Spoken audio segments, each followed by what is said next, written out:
Hello, and welcome to Songs for the Struggling Artist, the blogcast. This is episode 265. My name is Emily Rainbow Davis. Thanks for listening. Today's blog is about a television show again. I'm sorry. I watch television now, I guess, is my thing. This is not a Spanish television show for a change, although I am still watching them. This is a show that was on Apple TV, which I had no interest in at all, even though it came with my computer last year. And then I was like, oh, it's going to expire. I guess I better see if there's anything on it now. There wasn't when I first got it. And of course, like as soon as my subscription ran out, like three or four things came up. But before that, I was like, there's no show I want to watch on this. There's a couple worth seeing. Anyway, it's not worth paying money for it. If it was free, it was, it's fine. It's fine for free. It's not fine for money. But anyway, this blog is about a show called Mythic Quest, which, it does have the word myth in it. So those of you who know me and my aesthetic know that would tend to pull me in. And I'd heard good things about this show. And there were good things about this show, but then it made me mad. So anyway, let me read it to you. It is called Trying to Help Women is Exhausting. Look, I know I'm the kind of person that the guys who make Mythic Quests like to piss off. They're out here making things, hoping they'll do something to make me angry. I don't know if they've ever said this out loud, but it feels like their ethos is, if I'm not making feminists mad, I'm not doing my job. I know the type. I can tell when I'm being baited. So, good job, dudes. You did it. Bait taken. I started watching Mythic Quest after I read several heartfelt reviews of it, and I realized that my complimentary subscription to Apple TV was about to expire. I figured I'd see what all the fuss was about, having been assured that one needn't be a hardcore gamer to enjoy it. Season 1 was a delight. The quarantine episode was touching. The standalone episode about an entirely different game than the one in the series was innovative and like a short story in the middle of a wacky TV novel. They got me to like these people in season 1, and then they started throwing punches. There were some little digs at first. And then the big punch was when the lead woman was asked to give a speech at a Women in Gaming conference. She did not want to do it, but the men she worked for insisted, and so she shows up in fancy hair and makeup, dictated by her male boss, and gives a mess of a speech about how she's such a mess and not a good boss and always fucks up, and the audience gives her a standing ovation. Then the joke of the episode is revealed. This speech that appears to have been her impromptu experience of falling apart on stage, oh, I can't see the teleprompter, oops, I farted, etc., was entirely scripted by her boss. He's written her whole experience. Her success is really his. It's pitched as her success because she manipulated him into writing it, but really, it's clear the writer is so good, he knew her so well, and knows what women want so much, he would be an even better woman than a woman is. When I watched this episode, season 1 had given me such goodwill. I decided that these guys made this choice because of the joke. It makes for a big payoff, comedy-wise, to reveal that the boss is the author of the speech. It is funny. So, while what it implies is that women are not even capable of speaking for themselves on the subject of women, you can sort of forget the message because of the joke. I mean, I couldn't. I was pissed. But I think the average person could. But then there was the episode where another woman, the shrill feminist character, drives the boss somewhere. She's going on and on about her relationship with her partner, and the boss explains to her that she's missing her chance to get him to help her with her career. He tells her this is her moment to give her elevator pitch. He asks her what she wants. She cannot answer. She doesn't know what she wants. She doesn't even know what an elevator pitch is. The boss is frustrated. He says something like, "Trying to help women is so exhausting." This scene infuriated me. It's still infuriating me because it seems to imply that all us ladies out here complaining, nay, whining about wanting a seat at the table wouldn't know what to do with it if we were given one. We don't even know what an elevator pitch is. How is a white guy boss supposed to help these people who don't even know what they want? I realize I am meant to be the butt of the joke here, as one of those women advocating for social change. But I don't think that's why I don't find it funny. I can love a good joke at my own expense. I enjoy the women's studies major in the Legally Blonde movie petitioning for an O-vester, for example. But this joke on Mythic Quest just feels mean-spirited, especially on TV, a place where 80% of shows have more male characters than female ones, representing an industry, gaming, that not only has trouble with their small numbers of women who, once they are there, are confronted with an incredibly toxic culture, but also an industry that has been the center of some of the most heinous harassment there is. I'm talking about Gamergate and the harassment of Anita Sarkeesian here. Some say that Gamergate was the beginning of the irredeemably toxic direction of social media that may have led to the intense polarization of our populace and political mess we've had to deal with ever since. When Anita Sarkeesian started working on a video about women in video games, she became the target of an unholy amount of horrific death threats and much, much worse. So, in that environment, to minimize one of the few women characters like this is just cruel.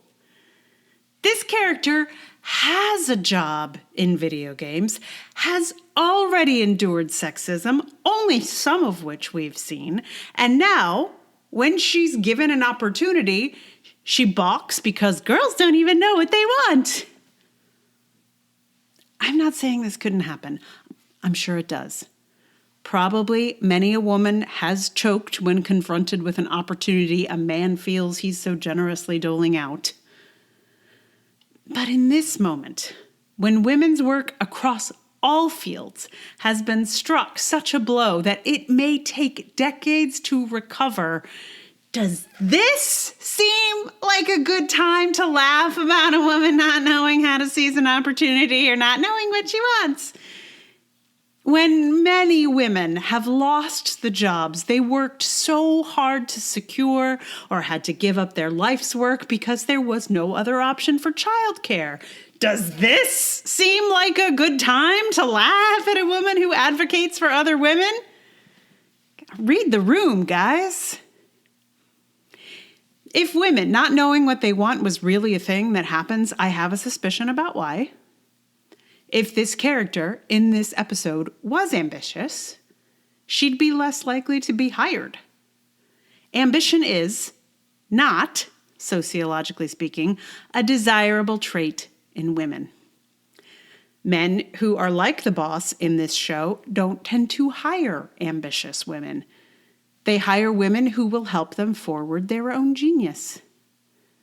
The only reason this boss is hanging around with this shrill woman is because he wants someone to fight with, for his creative juices. A woman who is overtly ambitious for herself would never make it past the front door. But sure, yeah, trying to help women is so exhausting. And yet, I did notice that this episode was written by a woman, apparently the creator's lead sister, and that she also wrote the best episode last season. So I don't know what's going on there, except that even smart, talented ladies can throw out some anti-feminist garbage on occasion. I also noticed that this second season is missing comic genius Aparna Nancharla, both in the writer's room and the cast. And I have to wonder if this downward slide into misogyny is partly due to her absence. I'm not trying to start a conspiracy theory here, but this show does not get a mention on her Wikipedia page. And I have to wonder if maybe fighting for women in such a world might have gotten a little bit too much to bear at a certain point. I know I wouldn't want to do it. The show does better at inclusivity than might be expected. There are 5 women in significant roles, and 4 of them are BIPOC. So that's something. It's just such a drag to watch them pushed into such bummers of stories. When I started writing this, the season wasn't over yet, and I had a small hope that this show would find a way to redeem itself. But I gotta say, it didn't quite. Sure, some of the women got some big wins, but almost every one of them was more or less gifted to them by a man. And while that's not a terrible idea for men in power to start to take on, being more generous to women and doling out opportunities is a good idea. It's just kind of a drag for ambitious women to watch. Okay, so if I just find a nice, powerful man to give me something, that will help me achieve my goals. If I were a woman in gaming, I might just try to use my own ambition to start something, rather than try to get anything done with these bozos. And if this show results in a glut of women-created games in response, then it will have been a good thing. But I don't know, man. I don't know. There are plenty of things in the world that make me mad. I'm not sure I need a silly show about a video game to be one of them. So obviously I can't recommend season 2 of this show, but if you wanted to watch it, you could just watch season 1. Like just quit when season 1 is done. It's not clear when that's happening because they got pandemic interrupted. But I feel like there is a clear switch from 1 to 2, and just skip the second season. Just skip it. The first one is a delight. So I did more kind of digging into the guy who made the show to try and figure out, mostly I was looking for some quote because I felt sure there would be one out there that was like, oh, if I'm not making feminists mad, I just felt like there would be one. I couldn't find one, which, to his credit, good job. He didn't say it, to a publicist or something. But he's also one of the guys who created It's Always Sunny in Philadelphia, I believe, which is where most of the quotes tend to come from. And I never watched that show, so I don't know what's going on there.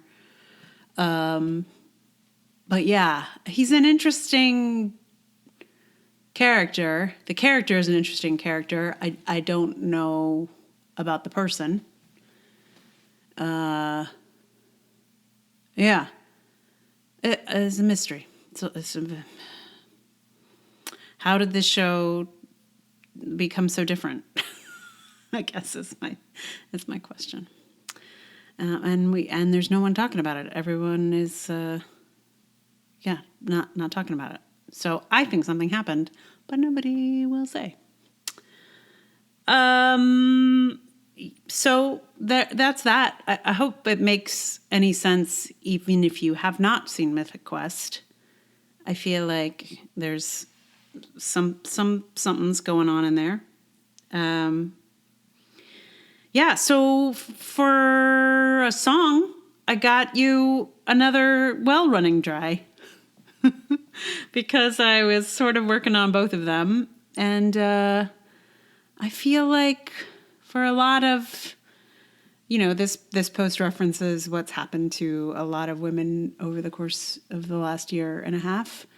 And I feel like a lot of women's wells are running very dry. So it's not a huge stretch. And certainly this well running dry song is much more appropriate to this post than the previous. So if you haven't listened to the previous episode, that one features the song popularized by Otis Redding. This one is Buck Owens. So in a moment, I will sing that for you on ukulele. Meanwhile, thank you so much for listening. If you like the show, please tell someone about it. Like, share, subscribe, tweet, retweet, do all the things. And if you would like to support it with your dollars, there's patreon.com/Emily R. Davis. There's Ko-fi, there's PayPal. All those links are in the show notes. Always appreciated, and thank you. And thank you for your ears on the podcast. So yeah, without further talk, I give to you, You'll Never Miss the Water.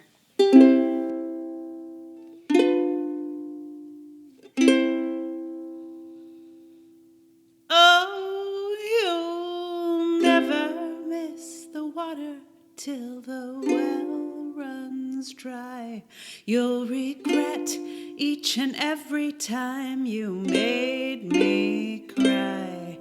You'll never miss me, darling, till I say goodbye.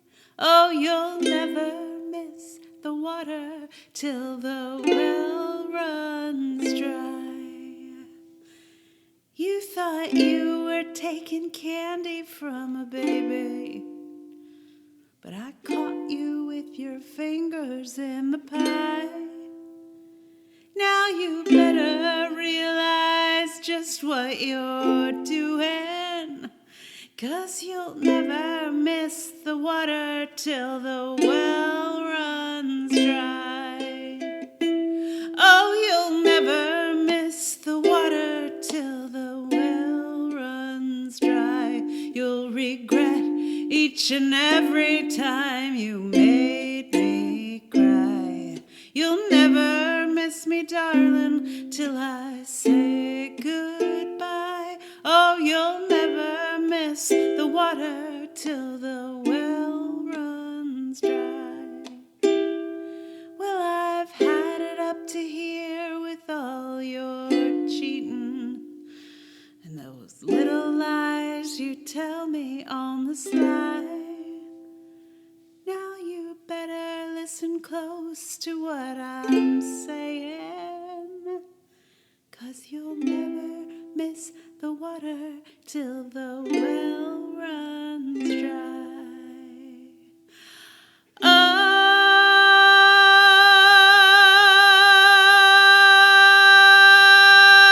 Oh, you'll never miss the water till the well runs dry. You'll regret each and every time you made me cry. You'll never miss me, darling, till I say goodbye. Oh, you'll never miss the water till the well runs dry. Oh, you'll never miss the water till the well runs dry.